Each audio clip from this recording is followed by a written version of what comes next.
Could the Toronto Maple Leafs trade Auston Matthews to the Blues after rumors have circulated? Let's get into it.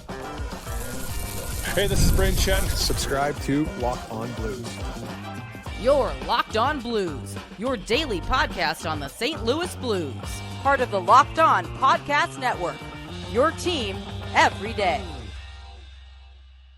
And welcome back to Locked On Blues. I am your host of Locked On Blues, Haley Taylor Simon, talking to you all things about our St. Louis Blues here on the Locked On Podcast Network, your team every day. Rumors have been circulating that Auston Matthews might be traded after all of the talk about Mitch Marner, so we're going to address that. U.S. Men's World Hockey, and could any of the guys on the Blues that played make it to the Olympics? And, of course, we have to talk about what if the Blues made no moves in the offseason. What will that do for the team? We have a lot to dive into on today's episode of Locked On Blues, but I want to let you know that this episode is brought to you by Monarch Money. Take control of your finances with Monarch Money and use code LOCKEDONNHL at monarchmoney.com for 50% off your first year. I hope everybody is having a happy Monday, May 26th. Wow, June? No, we're still in May. Is going by fast. That means that we're almost 1 month away from the NHL draft, which again, I do think the Blues are going to trade their first round pick. Again, they're 19th overall. I don't think necessarily that they're going to use it. However, one thing is for sure is that the Blues probably will not be getting Auston Matthews this offseason. It's a very interesting situation for Toronto. Obviously, there was a part of me rooting for the Maple Leafs because of Craig Berube. Once a Blues legend, always a Blues legend, so I was rooting for him. However, with the Leafs coming up short yet again in another playoff run, there was a lot of talk from the heads of the Toronto Maple Leafs, basically insinuating that changes need to be made and big changes needed to be made. Now, everybody on hockey Twitter was freaking out because, of course, who is the big star in the Toronto Maple Leafs? It's Auston Matthews. And despite the fact that Auston Matthews didn't really show up much in the playoffs, he is still one of the best hockey players, especially one of the best American hockey players in the NHL. So, of course, I thought to myself, oh, if the Blues had Auston Matthews, how good would this team be? And I have to tell you, I really think the Blues would be in a better position, obviously, with Auston Matthews. I mean, here's the thing about him, right? He is 27 years old. When the regular season begins, he'll be 28. So I know it's a little bit older. But again, he was the first round pick, first overall in 2016. So he does have that kind of, I guess you can say, consistency throughout his entire time playing hockey, not even just in the NHL, but in college. And I feel like he would really benefit the Blues. The only thing that I feel like the Blues kind of need to be careful with right now is the money. And again, the Blues, as I mentioned, needed a center. Now, obviously, if you had Auston Matthews, you wouldn't keep Robert Thomas as your 1C. You would move him down to 2C, put Matthews at 1C. It could work, right? The Blues would be a better team. Here is the situation. You might be wondering, Hale, how much money is Auston Matthews? Well, it is about 15 million AAV. Oh no, it's actually a little bit lower. It is what the cap hit is, so about 13.2, but the cash annual. Okay, so it basically, he makes a lot of money between 13 and 15, which the Blues cannot afford. I mean, they could afford, but they would have to give up a lot. And that is the issue, is that they would give up too much. And I get what they would get in return. This is the issue, right? A player like that is like a generational player. And there's times where I think to myself, what if Connor McDavid was on the Blues? Like, you have to think about those type of situations where it's like, what if a player who is such talent and can really change the dynamic of a team in a positive way is on your team. Now, the one thing I will say is you might be wondering, why would I be more for Auston Matthews, especially with him being not double the money? Well, no, actually, him and Mitch Marner would be about the same money. Obviously, Auston Matthews is better than Mitch Marner, which shouldn't be that much of a surprise. If it is a surprise for you, I apologize. But the money for Auston Matthews would be worth it. The only thing is, too, you have to look at the Toronto Maple Leaf side, and what would they get back in return for Auston Matthews? Sure, they could get back draft picks, but they want to win now. And the only player that I can think of that potentially could be a player of asset would be a Robert Thomas, or hear me out, another player that could be a bigger asset that I would not want them to get rid of would be Jordan Binnington. However, I do feel like the Leafs are going to try to target, and maybe it's not for Auston Matthews, but they're going to try to target a player that maybe is on the same kind of level as him, because I don't think this is a type of team in the Toronto Maple Leafs that is necessarily looking for draft picks. And not for nothing, but the 19th overall draft pick isn't that appealing. It's not sexy. There's nothing about it that screams, let's make a trade with one of the best players in the NHL for a late first round draft pick. I'm sorry, that's not a reality.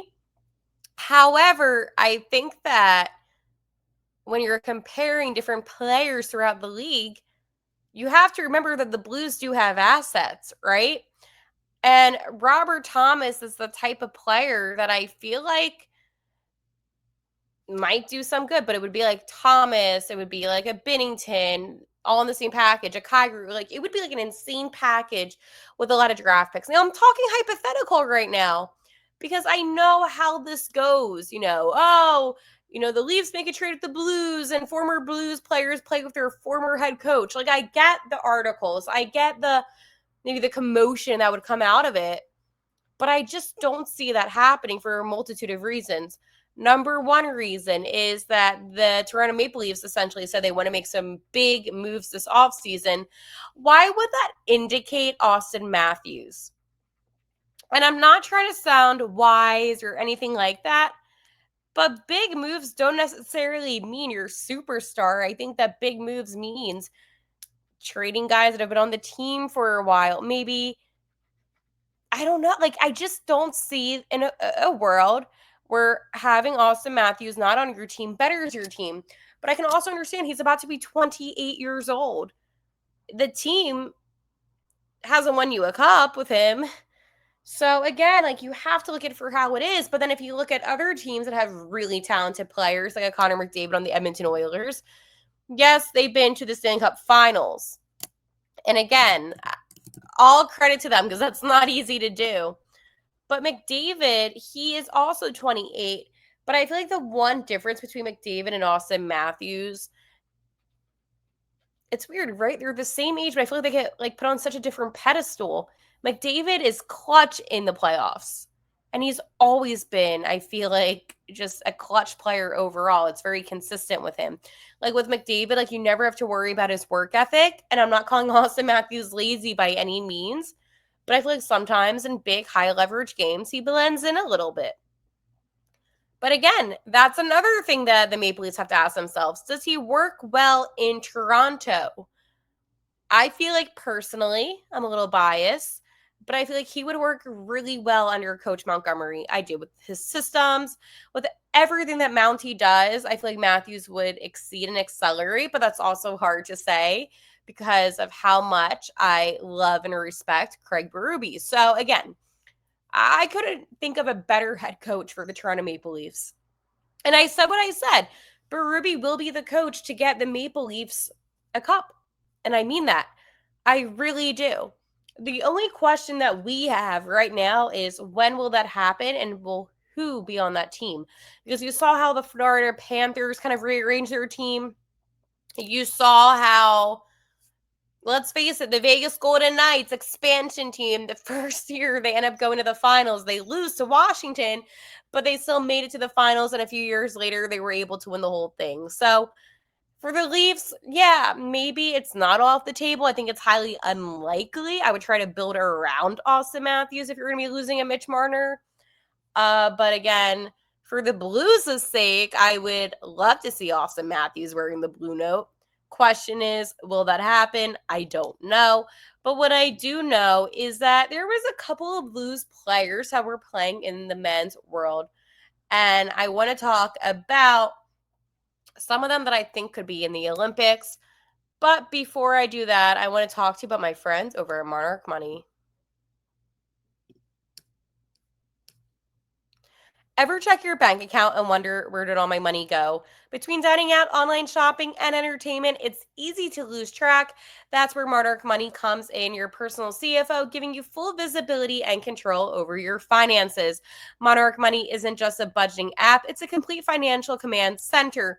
You can track all of your accounts, investments, and spending in one place, so you just stop managing all of your money and you start building wealth. One thing for me is that when I started using Monarch Money, I realized just how much I was spending on food delivery. And now I'm able to budget a lot smarter. And most importantly, I'm able to save more money. So take control of your finances with Monarch Money and use code LOCKEDONNHL at monarchmoney.com for 50% off your first year. That's monarchmoney.com. Code LOCKEDONNHL for half off your first year. So the men, I said that very dramatically, but it's true. The men's World Hockey took place. Team USA won. And I just want to say, as somebody that is a U.S. citizen, obviously, let's go Blues, USA. I am so happy for the guys. 92 years it took them to win. And another thing about that is the last time, if you do the math, was 1933. So that is kind of crazy when you think about it. However, I am just ecstatic, and it gets me excited for the Olympics. It does. Now, there's the whole debate, oh, should they be playing this during the playoffs? Why don't they wait? I don't know. I get that it's a little bit fluky, but at the end of the day, there's 4 teams that are in the playoffs right now. I think a couple of the guys from the Golden Knights actually went down, but point being is you still have some really good high-end competitive players. And we talked about how there's not that many big names that are still in the Stanley Cup this year. I mean, a lot of the teams, they don't have like this one superstar player. I mean, I know McDavid is like God, and I'm not taking that away. And Jake Ottinger, I think, is the best American goalie. But I think at the end of the day, it is what it is. And these guys also need a break too. So you play right after the season. Fine, you finish it, you complete it, and then you're able to relax and all is good. But for me personally, I was really excited because this was the guys that were invited to the 2025 IIHF World Championship.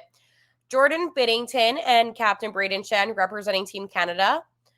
Texier and Dvorsky played for France and Slovakia. So that's cool. Okay, let's say for how it is. When it comes to the Olympics, there's only one player that I could see making the team, and that would be Jordan Binnington for Team Canada. Nothing against Braden Shen. I love Braden Shen. However, I just don't necessarily think that he would be one of the best Canadian centers. Sorry, like I know that sucks, as I really like Braden Shen. I do, but if there was any forward, it would be Robert Thomas, and I'm very biased. I love me some Robert Thomas. Dvorsky and Texier too. Texier is an interesting one. I feel like him and Dvorsky, because it is Slovakia and it's France, I think that there is a chance. I really do.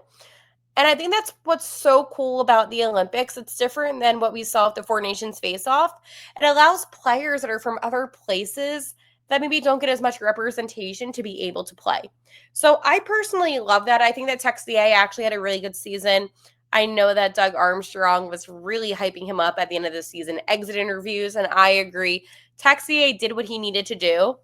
And the funny thing about Texier, right, is that I didn't really have much, like, I don't know, expectations for him heading into the season, just because, again, when it comes to what he can do, I just thought maybe third, fourth line type of guy. But he is a 25-year-old, right? So he isn't so young, but at the same time old enough to know how to really maintain puck possession. And I feel like he actually did a good job with that.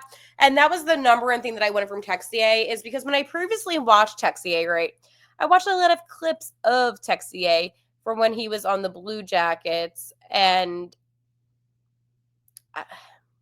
there wasn't that many games, but not a lot of games, actually. You know what's funny? Whenever I was, like, looking at, like, different players, like, games and stuff like that, I kind of laugh, right? Because Texie only played 31 games for us this season, and I'm like, oh, this was such a good season.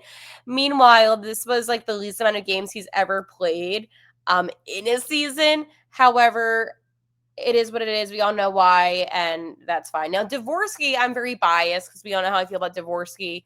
I was very excited when the Blues drafted him. I think that it was good for him to play here, right? Get a feel for what it's like to play in the NHL. But there's only up from here. And I feel like Snuggard, when he came in, he just was a much better player during that time period. And the Blues, they couldn't just give you chances, right? They were trying to make a playoff run. And I thought Snuggie played great, actually. But Dvorsky is another player that I feel like people tend to overlook, and I don't necessarily know why, because I think he is super talented. Again, I think it's a little bit of a different situation when you are looking at maybe Team France and Slovakia versus like a Team Canada. And that's what's really interesting about like all these teams, right? Is that they are for your country, right? I mean, we look at all the different teams, and there's so many teams and so many different players, and it's really astonishing. But I'm looking at the roster because, okay, spoiler alert, the guys on Team Canada did not make it to the finals. But you have like guys like Travis Sanheim and Noah Dobson and Nathan McKinnon and Braden Shen, Travis Konechny, Adam Fantilli. Some of these, I'm sorry. Marc-Andre Fleury. Oh, that was nice because I know that he was with Crosby. Sidney Crosby, Tyson Forster, Brandon. Oh, Mackenzie. Oh, now I'm just like laughing. I'm sorry. I'm saying some of the, not the names, but like Binnington, Celebrini, right? Good players, but obviously, you know, you're missing some of the bigger ones. And then for Team USA, just so you can kind of get an idea, Jeremy Swayman, again, and it's nothing against Jeremy Swayman, and it's nothing, just the best American goalie, and we all know it, is Jake Ottinger. Tage Thompson with the winning goal. That was exciting for Tage Thompson. The best thing that could happen to the Buffalo Sabres was that golden goal. So congratulations, Tage Thompson. Oh my gosh, I am cracking up. Drew O'Connor. I'm not trying to be Clayton Keller. Oh man, we love Clayton Keller here on LOB. Connor Garland of the Canucks. A lot of Canucks players, and the Logan Cooley. A lot of Utah players too. Interesting. Will Smith. Interesting roster. And then for Czech, oh my goodness. Oh, whenever I look at these names, I kind of just like freak out because I'm like, okay, I literally don't know how to pronounce any of them. So let's go look at Slovakia instead. Oh my gosh. Dvorsky. Thank gosh, I know one. I don't like this. When names are hard, that's when I get a little bit like, Oh, man. Trying to see if there's any other team. Was Russia? See, like, that's, like, the thing, like, I wish Russia was in these type of, like, tournaments because Russia has so many good players. But, yeah, I think there's a lot of Swedish guys, too. I'm surprised. I feel like a lot of Golden Knights players will be on here. Well, if they were actually, oh, yeah, William Karlsson. I knew that was it. For a minute, I'm like, I knew there was one guy from the VGK that ended up flying up after, but again, like, it's kind of like the world, like oh my gosh, Four Nations face off, but instead it's obviously more countries as they're looking for the Olympics. It just, I crack up. Like, it is honestly kind of funny for me because I'm like, yeah, now I can kind of see why. All right, anyways, make sure to subscribe to Locked On Blues here on YouTube at Locked On Blues and on Twitter at Locked On Blues, my own personal Twitter account. You can guess what that is. No, it's not Locked On Blues. It's Haley T. Simon. I gave you a chance. You took a guess. Probably guessed wrong. It is what it is. The name is right here, right next to me. So, again, make sure Haley T. Simon, Locked On Blues, subscribe, like, comment, share. Is that all you can do? I guess that is. All right. Well, you might have done more than what the St. Louis Blues are going to do this offseason. So the reality is we cannot just expect there to be moves made. I personally think moves will be made, especially when it comes to the defense, but there is always that possibility that the Blues won't make moves.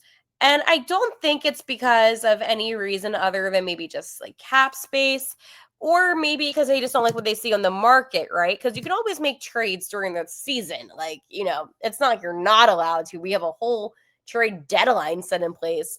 But at the end of the day, I don't think Doug Armstrong is going to be careless with what he decides to do. Here's the problem. The Blues have about $5 million in cap space. Yeah. I have good news and I have bad news. The good news is that the Blues are at least in the green, right? Like, it's not so dandy when your team is not in that situation.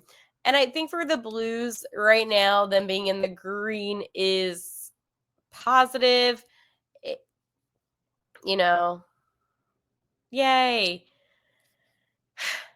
However, the Blues also need to be super careful too of what they decide to do.